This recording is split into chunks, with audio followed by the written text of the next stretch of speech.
नमस्कार मित्रांनो, माय winners academy या यूट्यूब चॅनलमध्ये आपलं स्वागत आहे.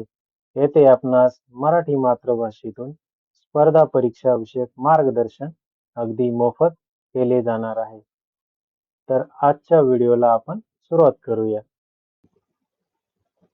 स्पर्धा परीक्षा विषयक 1000 प्रश्न या सिरीज मधील आजच्या व्हिडिओतील पहिला प्रश्न.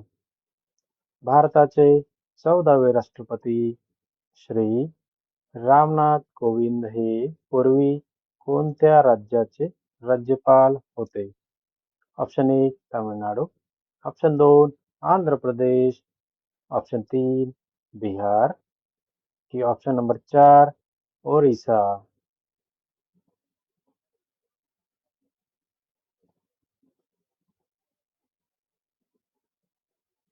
आणि याचं उत्तर आहे मित्रांनो ऑप्शन नंबर 3 बिहार या राज्याचे. प्रश्न क्रमांक 2. लढाऊ विमान मिग 21 एकटीच चालवणारी भारताची पहिली महिला फायटर पायलट कोण आहे? Option 1 Kalpana Chawla, option 2 Avni Chaturvedi, option 3 हरिता कौर देओल की ऑप्शन 4 प्रेम माथुर.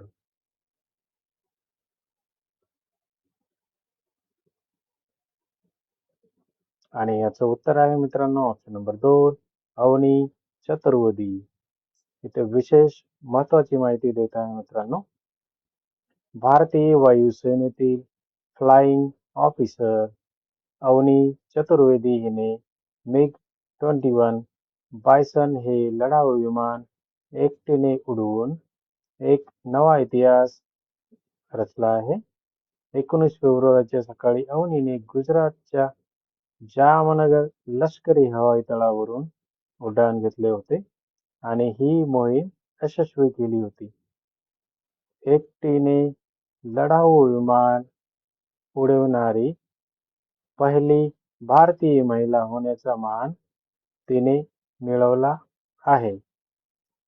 अवनीने उडवलेले मिग 21 म्हणजे 21 बायसन हे लढाऊ विमान जगातील सर्वाधिक लँडिंग आणि टेक ऑफ स्पीड असणारे विमान आहे. प्रश्न क्रमांक 3. शहराचा प्रथम नागरिक कोण असतो? ऑप्शन 1 पोलीस आयुक्त, ऑप्शन 2 विभागीय आयुक्त, ऑप्शन 3 महापौर की ऑप्शन 4 जिल्हा न्यायाधीश.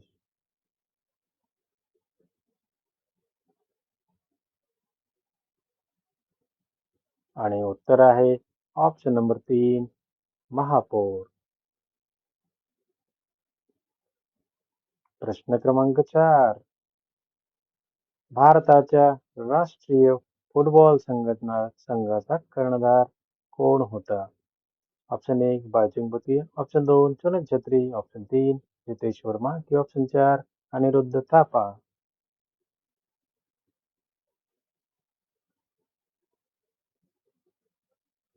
आणि याचं उत्तर आहे मित्रांनो ऑप्शन नंबर 2 सुनील छेत्री. इथे विशेष महत्वाची माहिती भारतीय फुटबॉल संघाचा कर्णधार सुनील छेत्री विषयी देत आहे मित्रांनो. भारतीय फुटबॉल संघाचा स्टार खेळाडू आणि कर्णधार सुनील छेत्रीने आंतरराष्ट्रीय फुटबॉलमधून निवृत्ती जाहीर केलेली आहे. सुनील छेत्रीने गुरुवारी पत्रकार परिषद घेऊन 6 जून रोजी कुवेत विरुद्ध फिफा विश्वचषक 2026 पात्रता फेरीनंतर आंतरराष्ट्रीय फुटबॉलमधून निवृत्तीची घोषणा केली. 39 वर्षीय सुनील छेत्रीने 2005 मध्ये आपल्या करिअरला सुरुवात केली होती. तर छेत्रीने मार्च मध्ये गुवाहाटी येथे अफगाणिस्तान विरुद्ध भारतासाठी 150वा सामना खेळला होता. आंतरराष्ट्रीय फुटबॉलमध्ये सर्वाधिक गोल करणारा सुनील छेत्री हा दुसरा आशियाई खेळाडू आहे. याबाबतीत इराणचा अली दाई पहिल्या क्रमांकावर आहे. सर्वाधिक गोल करणाऱ्यांच्या यादीत तो 4थ्या स्थानावर आहे. स्ट्रायकर सुनील छेत्रीने अनेक महत्त्वाच्या सामन्यांमध्ये भारताला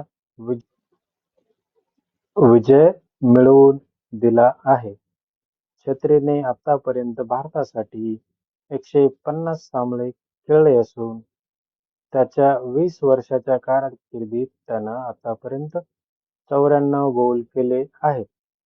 आंतरराष्ट्रीय फुटबॉलमध्ये सर्वाधिक गोल करण्याच्या बाबतीत सुनील छेत्री 4थ्या स्थानावर आहे. सर्वाधिक आंतरराष्ट्रीय गोल करण्याच्या बाबतीत पोर्तुगालचा क्रिस्टियानो रोनाल्डो पहिल्या स्थानावर आहे. रोनाल्डोने आतापर्यंत 206 सामने खेळले असून त्यानं एकूण 128 गोल केले आहेत. यानंतर इराणचा माजी खेळाडू अली दाई आहे, ज्यानं 148 सामन्यात 108 गोल केले आहेत. अर्जेंटिनाचा कर्णधार लिओनेल मेसीनं 106 गोल 180 सामन्यांमध्ये केले असून तो 3ऱ्या स्थानावर आहे. सुनील छेत्रीने 2011 एएफसी आशियाई चषक स्पर्धेत भाग घेतला होता आणि 2012 एएफसी चॅलेंज कप पात्रता स्पर्धेत प्रथमच त्याची राष्ट्रीय संघाचा कर्णधार म्हणून निवड झाली होती. सुनील छेत्रीच्या नेतृत्वाखाली त्याने 2008 मध्ये भारतासोबत एएफसी चॅलेंज कप जिंकला होता. त्यानं 2011, 2015, 2021 आणि 2023 मध्ये एसएएफ चॅम्पियनशिप विजेतेपद जिंकून दक्षिण आशियाई फुटबॉलमध्ये भारताला प्रबळ शक्ती म्हणून स्थापित करण्यास मदत केली. भारतानं 2007, 2009 आणि 2012 मध्ये छत्रीसह 3 नेहरू चषक जिंकले. 2018 मध्ये आणि 2023 मध्ये भारताचा इंटरकॉन्टिनेंटल चषक जिंकण्याचा तो भाग होता. भारतीय कर्णधार सुनील छेत्री यांना अनेक पुरस्कारांनी सन्मानित करण्यात आलेलं आहे.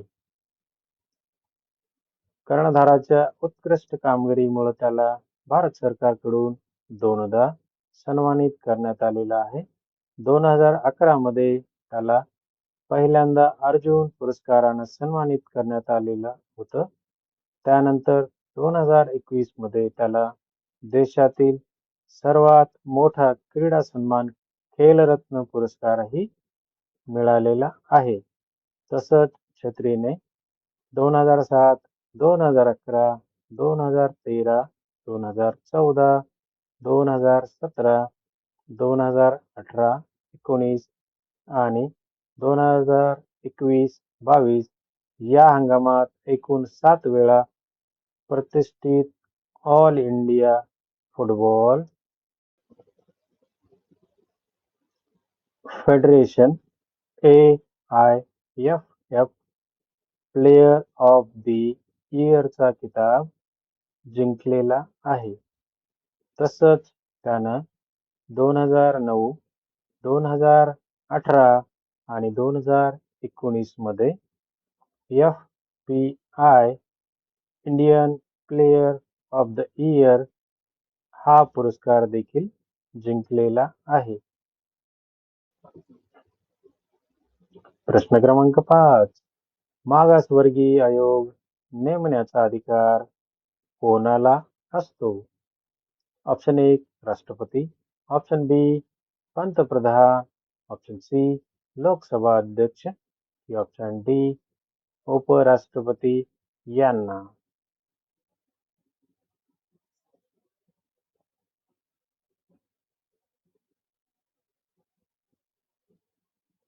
आणि याचं उत्तर आहे मित्रांनो ऑप्शन नंबर ए राष्ट्रपती. प्रश्न क्रमांक 6. पालघर या जिल्ह्याची निर्मिती केव्हा झाली? ऑप्शन आहे option A August 2012, option B August 2013, option C 1 August 2014 की ऑप्शन डी ऑगस्ट 2015.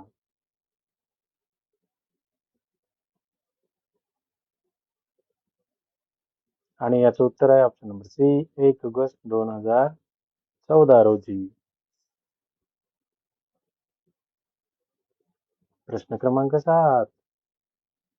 खालीलपैकी जागतिक साक्षरता दिन कोणत्या दिवशी असतो?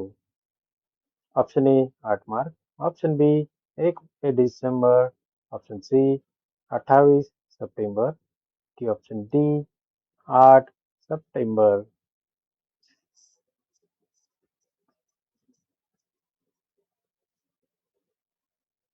आणि याचं उत्तर आहे मित्रांनो ऑप्शन नंबर डी 8 सप्टेंबर. प्रश्न क्रमांक 8. काटेपूर्णा ही नदी कोणत्या जिल्ह्यामध्ये उगम पावते? Option A Washim, option B Amravati, option C Yavatmal की ऑप्शन नंबर डी परभणी.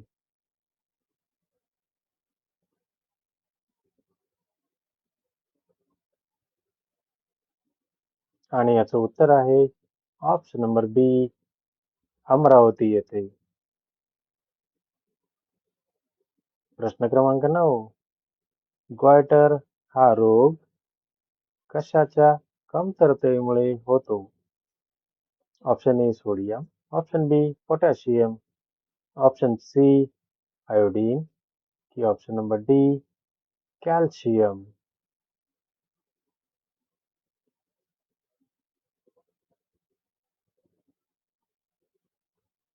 आणि उत्तर आहे ऑप्शन नंबर सी आयोडीनच्या कमतरतेमुळे.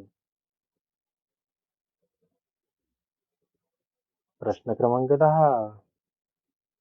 महात्मा गांधी यांच्या प्रेरणेने स्थापन करण्यात आलेल्या राष्ट्रभाषा प्रचार समितीचे मुख्यालय कोठे आहे?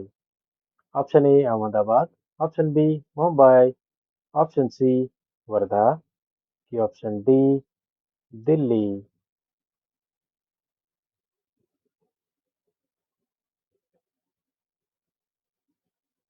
आणि उत्तर आहे option number C Wardha.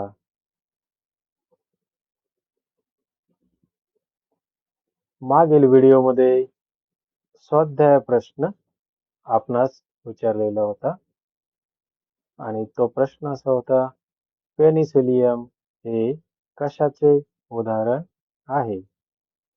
Option A जीवाणू, ऑप्शन बी बुरशी, ऑप्शन सी परोपजीवी की ऑप्शन डी विषाणू असे त्याचे पर्याय होते. आणि याचे उत्तर आहे मित्रांनो ऑप्शन क्रमांक बी बुरशी. आणि जाता जाता नेहमीप्रमाणे तुमच्या अभ्यासासाठी एक स्वाध्याय प्रश्न देऊन जात आहे मित्रांनो, ज्याचे उत्तर आपणास पुढील व्हिडिओमध्ये मिळेल.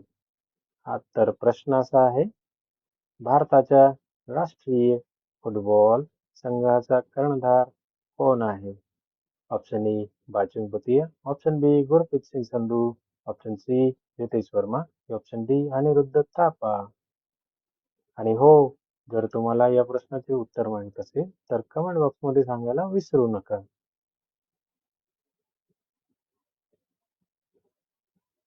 Thanks for watching video. Hit like, share and subscribe for more videos. Marathi भाषेतून स्पर्धा परीक्षा विषयक मार्गदर्शनासाठी आमच्या चॅनलला अवश्य सबस्क्राईब करा. आणि हो, आजच्या व्हिडिओतील कोणता प्रश्न आपणास जास्त आवडला हे कमेंट बॉक्समध्ये नक्की सांगा. आणि काही नवीन शिकण्याचा आनंद आपणास भेटला असेल तर आमचं चॅनल आपल्या मित्रांना नक्की रेफर करा. Happy learning.